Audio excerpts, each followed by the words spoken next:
Welcome future doctors into the white coat educator. I am Yasmin Pathan, a BHMS student. आज हम देखेंगे endocrinology का next topic that is of the insulin, जो कि university exam में mostly LAQ के लिए पूछा जाता है।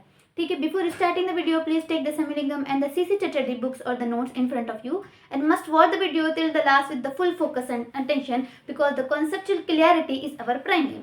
So let's begin this video. सबसे पहले हम इंसुलिन में क्या, उसका सोर्स, केमिस्ट्री, देन उसकी सिंथेसिस, एक्शंस, ये सबको हम डिस्कस करेंगे। ठीक है, वन बाय वन हम एक डिटेल में देखेंगे। सबसे पहले देखेंगे सोर्स।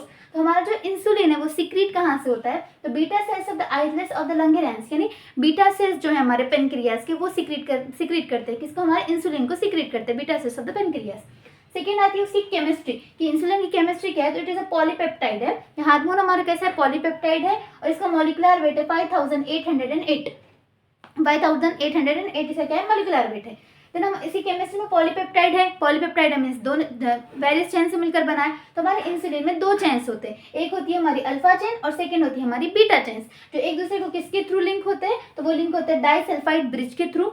अल्फा चेन कंटेन करता है 21 अमीनो एसिड्स और बीटा चेन करता है हमारे 30 अमीनो एसिड्स। इनके मिलने से हमारा क्या बनता है? पूरा इंसुलिन बनता है। पॉलीपेप्टाइड इन नेचर है, मॉलिक्यूलर वेट 5808 है, टू चेन है अल्फा एंड बीटा, दोनों एक दूसरे से लिंक होते हैं डाइसल्फाइड ब्रिज के through. Alpha chain contain the 21 amino acid और the beta chain contain the 30 amino acids.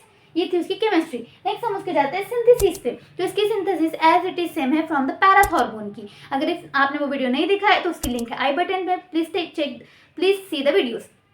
ठीक है, सिंथेसिस में इसमें क्या होता है? इन रफ एंडोप्लाज्मिक रेटिकुलम हमारे इंसुलिन की पूरी सिंथेसिस होती है रफ एंडोप्लाज्मिक रेटिकुलम में होती है। फर्स्टली ये सीक्रेट होता है प्री प्रो इंसुलिन में, देन वो कन्वर्ट होता है प्रो इंसुलिन में और finally it converted into the mature insulin. ठीक है, firstly pre pro, then pro, lastly mature insulin में। ये थी उसकी सिंथेसिस। अब उसके देखते हैं हम एक्शन। तो हमारे मेनली ब्रॉड क्लासिफिकेशन में इंसुलिन दो चीजों पे एक्शन करता है। फर्स्ट हमारा होता है regulation of the carbohydrate metabolism, carbohydrate metabolism को रेगुलेट करता है। और सेकंड हमारा मोस्ट इंपॉर्टेंट, जो कि अलग से LAQ के लिए पूछा जाता है, ये एक सेपरेट टॉपिक। ठीक है, इसको हम नेक्स्ट वीडियो में डिस्कस करेंगे। Regulation of the blood sugar level, इसमें भी क्या होता है? हमारा इंसुलिन मेनली हेल्प करता है। फर्स्ट हम देखेंगे action on the carbohydrate metabolism, यानी इंसुलिन का कार्बोहाइड्रेट के मेटाबॉलिज्म पर क्या एक्शन होता है। ये क्या है? हमारा जो इंसुलिन है वो क्या है? एंटी डायबिटिक हार्मोन है, यानी हमारी बॉडी में सिर्फ इंसुलिन ऐसा हार्मोन है जो कि एंटी डायबिटिक है और नेचुरली सिक्रीट करती है हमारी बॉडी। ये क्या करता है? Reduce the blood sugar level, हमारी ब्लड शुगर लेवल को डिक्रीज कराने का काम कौन करता है? हमारा इंसुलिन करता है।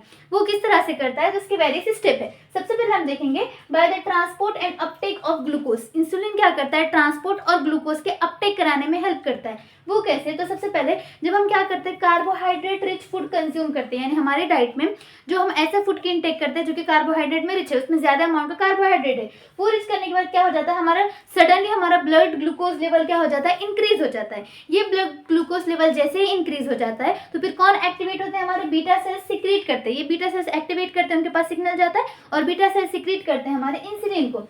इंसुलिन जैसे ही सिक्रीट होगा फिर वो क्या करता है? Facilitate the transport of the glucose to blood to cell. हमारा इंसुलिन क्या कराता है? कि फैसिलिटेट करता है हमारे ग्लूकोज को ब्लड से किस में इंटर कराता है? हमारे सेल से इंक्रीट कराता है by the increasing the permeability of the cell, cell की परमेबिलिटी को इंक्रीज करके। ठीक है, कार्बोहाइड्रेट रिच फूड पहले हम कंज्यूम करेंगे, फिर ब्लड ग्लूकोज लेवल बढ़ेगा, उसकी वजह से बीटा सेल एक्टिवेट होंगे, इंसुलिन को सिक्रीट करेंगे और इंसुलिन क्या करेगा? फैसिलिटेट करेगा ग्लूकोज की अपटेक को। कहाँ से? हमारे ब्लड से, तो हमारे सेल में। और इस सेल में आने के बाद कुछ सेल ऐसे होते हैं जो क्या करते हैं? ब्लड को, जो हमारा ग्लूकोज है उसको स्टोर करके रखते हैं, लेकिन क्या इंसुलिन उनके ऊपर एक्ट करना पड़ता है। वो होते हैं हमारे लीवर और ऑल टिश्यूज। इसमें क्या होता है? हमारे इंसुलिन की रिक्वायर होती है, यानी इंसुलिन बोलेगा तभी क्या करेंगे? ये ग्लूकोज को रिस्टोर करने का काम करते हैं। लेकिन कुछ सेल ऐसे होते हैं जिसके अंदर ग्लूकोज इंसुलिन की रिक्वायरमेंट नहीं होती, वो ऑटोमेटिकली कर सकते हैं। वो कौन से होते हैं? हमारे brain, mucous membrane, renal tubule and insulin के does not require the insulin, इनको इंसुलिन की जरूरत नहीं होती। ठीक है, for the uptake of the glucose. ये था हमारा ट्रांसपोर्ट। उसके बाद क्या होता है? Next peripheral utilisation of the glucose. Second step आती है हमारी पेरिफेरल यूटिलाइजेशन, यानी ग्लूकोज को क्या करना है? पेरिफेरल में यूटिलाइज करने का काम भी कौन करता है? हमारा इंसुलिन करता है। इंसुलिन प्रमोट करता है peripheral utilisation of the glucose को। In the presence of the insulin हमारा ग्लूकोज क्या करता है? ऑक्सीडाइज करता है। और ऑक्सीडाइजेशन की और यूटिलाइजेशन की कैपेसिटी किसमें डिपेंड करती है? जितना ज्यादा अमाउंट ऑफ ग्लूकोज हम अपटेक करेंगे उतना ज्यादा उसके ऑक्सीडेशन होगा, उतना ही ज्यादा उसकी यूटिलाइजेशन। थर्ड हमारा क्या आता है? स्टोरेज ऑफ द ग्लूकोज, यानी ग्लूकोज अब ब्लड से सेल में इंटर भी हो गया, उसका क्या कर दिया हमने, यूटिलाइजेशन कर दिया, ऑक्सीडेशन भी होगा। लेकिन अब क्या करना है, ग्लूकोज को हमें क्या करना है, स्टोर करना है। तो ग्लूकोज हमारे बॉडी में डायरेक्टली स्टोर नहीं हो सकता है एज ए ग्लूकोज के फॉर्म में, इसलिए क्या करना पड़ता है, पहले ग्लूकोज को किस में कन्वर्ट कराते हैं, ग्लाइकोजन में कन्वर्ट कराते हैं। और ये किसके प्रेजेंस में होता है, हमारे इंसुलिन के प्रेजेंस में होता है। यानी जैसे ही हमारा ग्लूकोज सेल से ब्लड से हमारे सेल में इंटर होगा तो ग्लूकोज का कन्वर्जन किस में हो जाएगा, ग्लाइकोजन में हो जाएगा। और फिर ग्लाइकोजन क्या करेगा, हमारे बॉडी में स्टोर किया जाता है। किस में स्टोर करते हैं, तो हमारे लीवर और मसल में। और इस प्रोसेस को हम बोलते हैं glucogenesis. Glucogenesis mean the conversion of the glucose into the glycogen is called as glucogenesis, जो किसके प्रेजेंस में होता है, हमारे इंसुलिन के प्रेजेंस में होता है। और ये हमारा ग्लूकोज किस में स्टोर होता है, लीवर्स में और मसल्स में।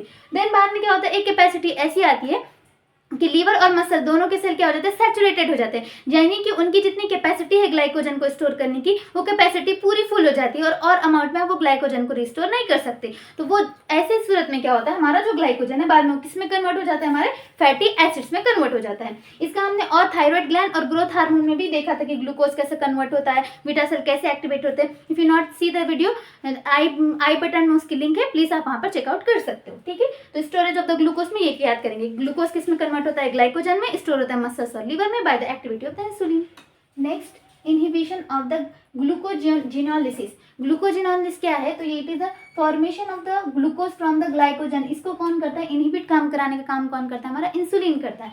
इन इनहिबिशन ऑफ द ग्लूकोजिनोलिसिस, ग्लूकोजिनोलिसिस ग्लूको यानी ग्लाइको, ग्लूको नहीं ग्लाइको, ग्लाइकोजिनोलिसिस। ग्लाइको से क्या समझ में आ रहा है, ग्लाइकोजन से ग्लूकोज बनाने का जो प्रोसेस है उसको इनहिबिट कराने का काम भी कौन करता है, हमारा इंसुलिन करता है। और सेकंड क्या करता है, inhibition of the gluconeogenesis. Gluconeogenesis यानी प्रोटीन से ग्लूकोज बनाने का भी काम इनहिबिट कौन करता है, यानी बनने नहीं देता, हमारा इंसुलिन करता है। प्रमोट टू करता है, एक कौन सा, ग्लूकोजेनेसिस यानी formation of the glycogen from the glucose, ये काम एक कराता है। और सेकंड दो चीजें इनहिबिट करता है, एक करता है inhibit of the glycogenolysis, glycogenolysis यानी formation of the glucose from that of glycogen, यानी ग्लाइकोजन से ग्लूकोज बनने नहीं देता। और सेकंड इनहिबिशन कराता है हमारा ग्लूकोनियोजेनेसिस। ग्लूकोनियोजेनेसिस यानी ग्लूकोज फॉर्म हो रहा है कहाँ से, प्रोटीन से, इसके इनहिबिशन कराने का काम कौन करता है, हमारा इंसुलिन करता है। ये कौन सी थी, कार्बोहाइड्रेट पे उसकी एक्शन देखे थे हमने। ठीक है, ये पहले ट्रांसपोर्ट और अपटेक ऑफ ग्लूकोज, देन उसके बाद peripheral utilisation of the glucose, फिर थर्ड हमारा स्टोरेज ऑफ द ग्लूकोज, फिर फोर्थ हमारा inhibition of the glycogenolysis and last one is the inhibition of the gluconeogenesis. ठीक है, ये याद रखना अच्छे से। नेक्स्ट हम देखेंगे ऑन प्रोटीन मेटाबॉलिज्म।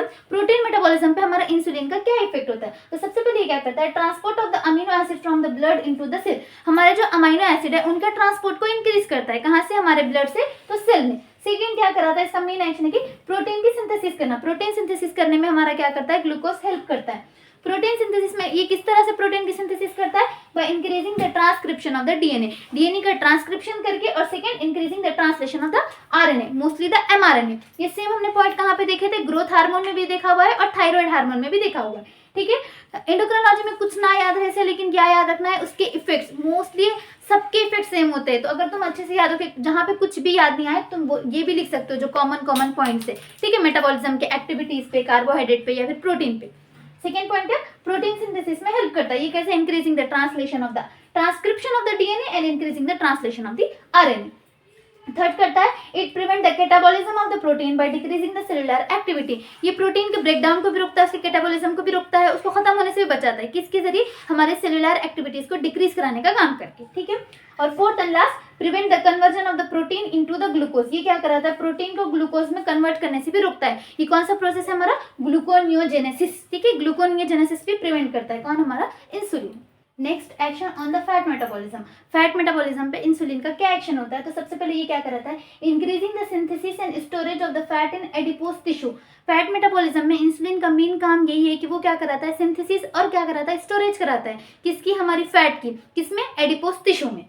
ये कैसे, इस तरह से कराता है, इसके भी वेरियस स्टेप है, इसको हम कितने, 3 पार्ट में देखेंगे। सबसे पहले क्या कराता है, तो synthesis of the fatty acid and triglyceride. ये क्या कराता है, इंसुलिन फैटी एसिड और ट्राइग्लिसराइड की सिंथेसिस कराता है, उनके बनाने में हेल्प करता है। वो किस तरह से, तो transport of the excess glucose in the liver cell. हमारा जो एक्सेस अमाउंट का ग्लूकोज है उनको किसमें ट्रांसपोर्ट कराता है, सबसे पहले लीवर सेल्स में ट्रांसपोर्ट कराता है। उसके बाद glucose use for the synthesis of the fatty acid and triglyceride, और यही ग्लूकोज को किसके लिए यूज किया जाता है, सिंथेसिस के लिए, हमारे फैटी एसिड और ट्राइग्लिसराइड की सिंथेसिस के लिए यूज किया जाता है। और थर्ड फिर क्या होता है कि ग्लूकोज सबसे पहले कन्वर्ट होता है फैटी एसिड में, यानी एक्सेस ग्लूकोज लीवर में ट्रांसफर हुआ, लीवर से उसका फैटी एसिड बना, और फिर फैटी एसिड से क्या बनते हैं, हमारे ट्राइग्लिसराइड बनते हैं। ये किसका काम था, हमारे इंसुलिन का था, on the fatty acid and triglyceride. और सेकेंड से किस तरह से करता है वो, तो transport of the fatty acid into adipose tissue.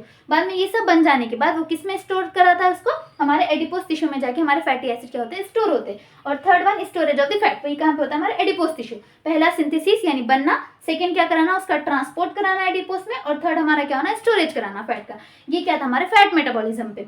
फिर फोर्थ हमारा था एक्शन ऑन ग्रोथ, जो कि similar on the growth hormone में देखे थे हमने। इंसुलिन का भी क्या हेल्प है, ग्रोथ ऑफ द बॉडी। ये थी पूरी इंसुलिन की action on the carbohydrate, fat, protein and the growth hormone. If you like this video, like, share and subscribe to my channel White Coat Educator. For the notes of this video, please join our Telegram channel.